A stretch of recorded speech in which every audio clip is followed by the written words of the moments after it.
விளைஞ்சது தின்ற காலம் போய் கண்ணு முன்னாடி நிற்கிறதெல்லாம் தின்ற காலம் இது. ஒருத்தன் மனுஷனை தின்றான், இன்னொருத்தன் அவன் நம்பிக்கைய.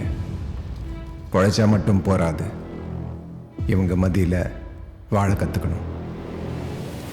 வெளியே வாழணும்னு ஆசைப்படுற ஒவ்வொரு மனுஷனுக்கும் நான் சொல்ல போறது ஒண்ணுதான். நான் மட்டும் வாழணும்னு நினைக்கிறவங்களால அடிமைகளை தான் உருவாக்க முடியும், எதிர்காலத்தில். ரெசிடென்ஸ்குள்ள போறதுக்கு லிபரேட்டர்ஸ் நம்பி அடிமையா இருந்த காலம் எல்லாம் போதும். வெறும் கனவா இருந்த ரெசிடென்ஸ நிஜமா மாத்த ஒரு கல்கி வருவான்னு இவ்வளோ நாள் நம்பிட்டு இருந்தோம். யாரும் உங்களை காப்பாற்ற வரப்போறதில்ல. இந்த கலியுகத்துல போராடி வாழ்க்கையை வாழணும்னு நினைக்கிற ஒவ்வொரு மனுஷனும் கல்கி தான். நாம சேர்ந்தா அந்த ரெசிடென்ஸை அடையவும் முடியும், இல்லை நமக்கான ரெசிடென்ஸை உருவாக்கவும் முடியும்.